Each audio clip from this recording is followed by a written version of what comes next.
또 네이마르 선수와의 어떤 또 천재가 천재를 알아본다고 사실 재능적인 호흡을 맞추는 데 있어서는 저는 파리 생제르맹만한 구단도 없다는 생각을 하고 있거든요. 이강인 선수와 네이마르 선수 간의 호흡은 제가 예상컨대는 상당히 이것은 잘 맞을 수 있는 조합이다. 음바페 선수가 당장 올여름에 파리 생제르맹을 떠날 것이냐라고 물으신다면 저는 안 떠날 혹은 못 떠날 확률이 더 높지 않느냐라고 대답을 드릴 수밖에 없을 것 같습니다. 가능하다면 이강인, 네이마르, 음바페 간에 뭔가 3자 호흡 같은 장면이 나오면서 3자 콤비네이션 골들이 잘 터지기 시작한다면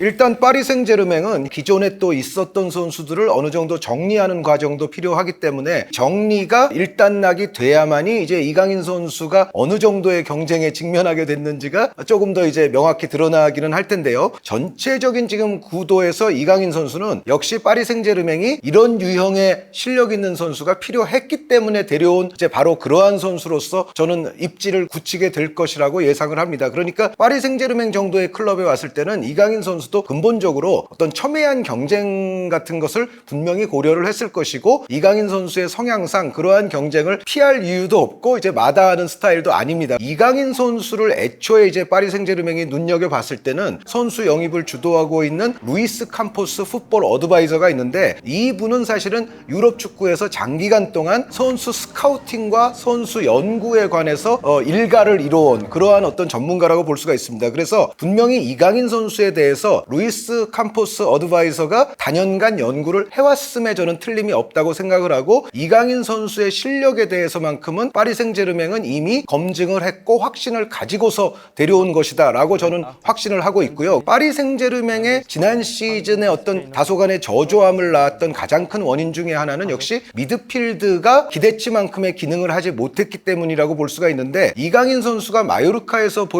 펼쳐줬던 경기력과 폼이라면 지난 시즌 파리 생제르맹의 어떠한 미드필더들과 비교해도 이강인 선수의 폼과 상승세가 지금 뒤지는 것이 아닙니다. 그래서 얼마든지 경합이 가능하다고 보여지고 또 이강인 선수의 최대의 강점은 역시 왼쪽, 오른쪽 측면과 중앙 미드필드의 또 공격형 지역에 해당하는 지역들을 모두 커버할 수 있다는 점입니다. 그러니까 뭐 강력한 경쟁자가 예를 들어 도착을 한다 하더라도 이강인 선수는 얼마든지 그 선수와도 공존을 하면서 여러 가지 위치를 소화할 수 있기 때문에 이강인 선수의 파리 생제르맹에서의 현재의 위치는 제가 적어도 봤을 때는 상당히 전망이 밝다, 긍정적이다라고 생각하고 있습니다.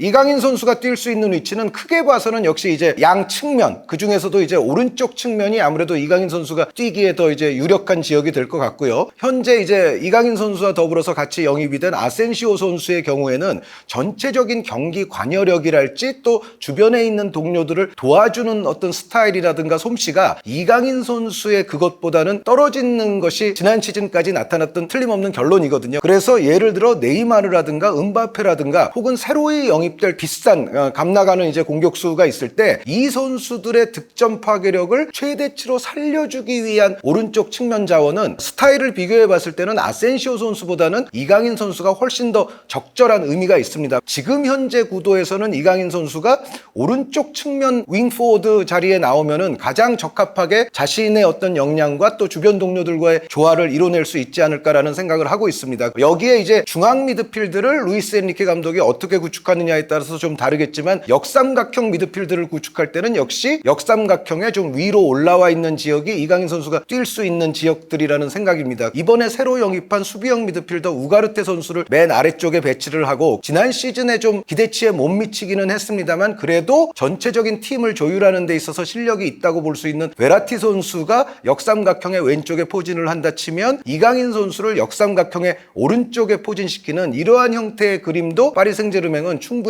시도할 수 있다는 생각입니다.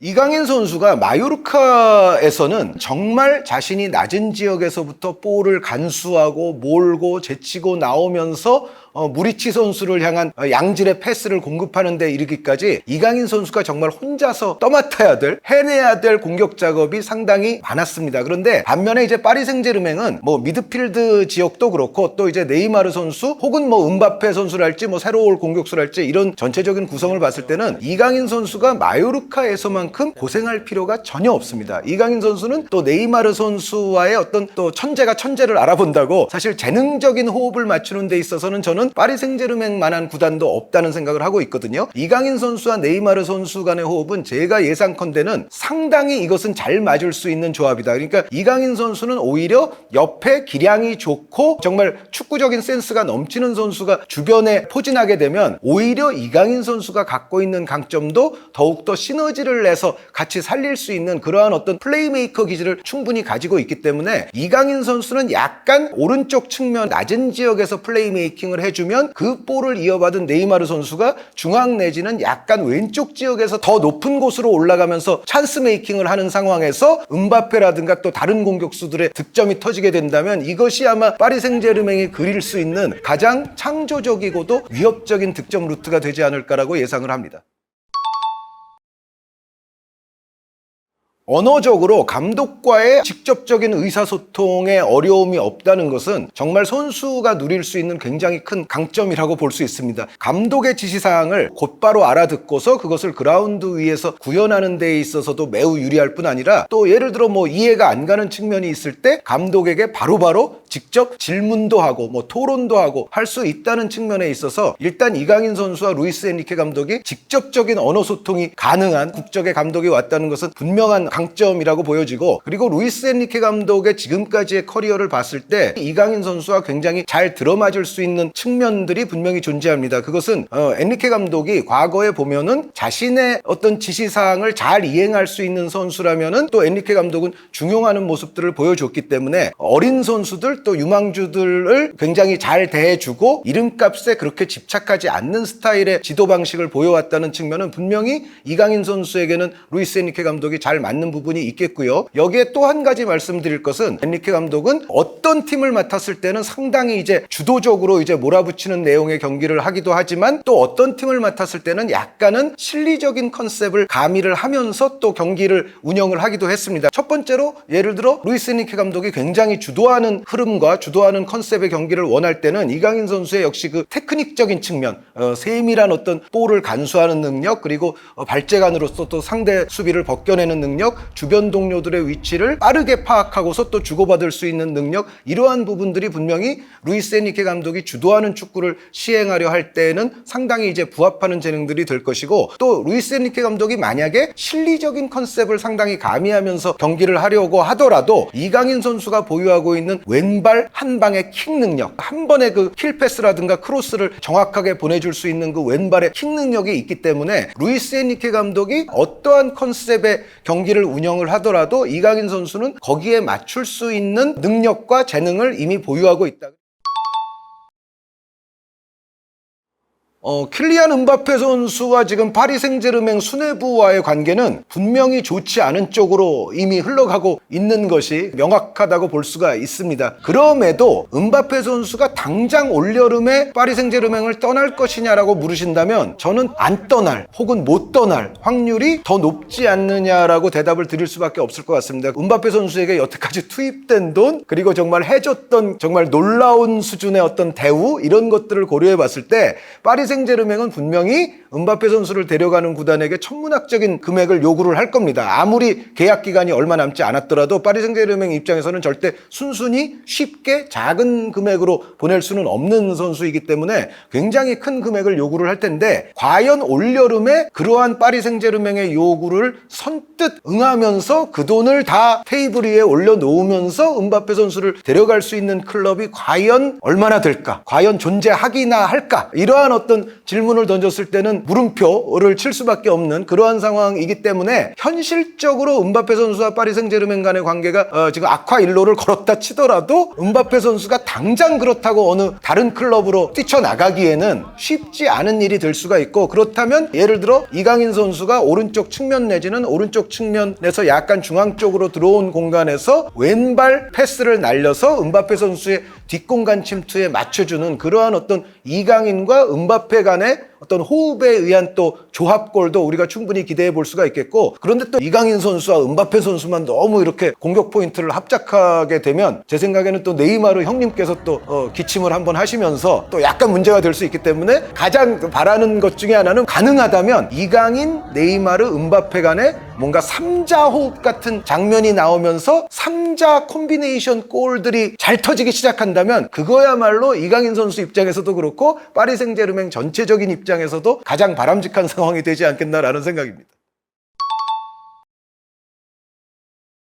사실은 이제 이러한 어떤 종합대회가 있을 때마다 구단들이 정말 공개적으로 그리고 공식적으로 아주 빠른 시점에 뭐 보낸다, 못 보낸다, 이러한 협상을 마무리하는 모습은 제가 그렇게 자주 보질 못했습니다. 이강인 선수를 보낸다는 정말 이야기를 공식적으로 할 때는 혹은 뭐 보낼 수 없다 뭐 이러한 얘기를 하더라도 그 시점은 지금보다는 조금 더 이제 시일이 경과한 후가 될 것이다라는 것이 저의 이제 개인적인 예측인데요. 다만 이제 제가 말씀드릴 수 있는 거는 이런 부분은 있습니다. 이강인 선수가 병역으로부터 자유롭게 되는 것이 파리 생제르맹 입장에서도 향후에 훨씬 더 이강인 선수를 활용하거나 혹은 나중에 이제 방출할 적에 훨씬 더 이득이 된다는 사실은 파리 생제르맹도 누구보다 잘 알고 있을 것이고요. 그리고 사실은 아시안 게임이라는 무대에 보내주는 것이 파리 생제르맹의 이미지에도 저는 도움이 된다고 생각을 합니다. 물론 이것은 이제 FIFA 주간 대회가 아니기 때문에 물론 클럽이 보내야 된다는 의무는 없습니다만 이강인 선수의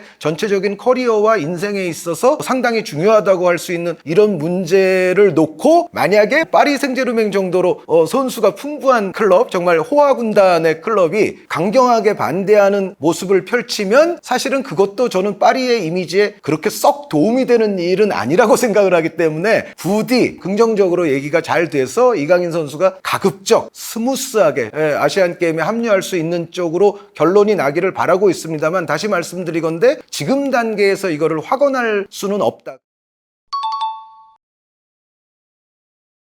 그리고 역시 또 팬들의 관심사 중에 하나는 맨체스터 시티의 기념비적 트래블에 엄청난 공헌을 했던 베르나르도 실바 선수가 만약에 파리에 도착하게 되면 이강인 선수는 어찌 될까라는 것을 또 물으시는 팬분들이 굉장히 많이 계십니다. 그런데 일단은 베르나르도 실바 선수의 경우에는 사실은 이강인 선수와 지니고 있는 스타일과 툴이 상당히 좀 유사함이 있습니다. 이미 검증된 걸로만 따지면 또 이강인 선수보다도 훨씬 더 검증이 돼 있는 선수이기 때문에 사실 베르나르도 실바 선수와 이강인 선수가 1대1로 경합한다고 치면 베르나르도 실바 선수가 파리에 온다는 가정하에서는 이강인 선수로서는 가장 강력한 위협적인 경쟁자를 맞이하게 되는 것만큼은 저는 사실이라고 생각을 하는데, 그럼에도 불구하고 여전히 저는 이강인 선수에게 희망적이라고 생각을 하고 싶은 것은 베르나르도 실바 같은 양질의 경험 많은 선수와 이강인 선수가 같은 그라운드 안에서 공존하는 상황도 얼마든지 나올 수가 있거든요. 그러니까 오히려 이강인 선수를 수준 높은 조합 플레이로서 더 잘 도와줄 수 있는 선수가 도착하는 것이기 때문에 이강인 선수가 베르나르도 실바 선수가 온다고 해서 그러면은 무조건 밀릴 것이냐, 이거에 대해서는 저는 단호하게 노라고 말씀드리고 싶고, 또 베르나르도 실바 선수를 노리는 클럽이 파리가 가장 돈이 많기는 합니다만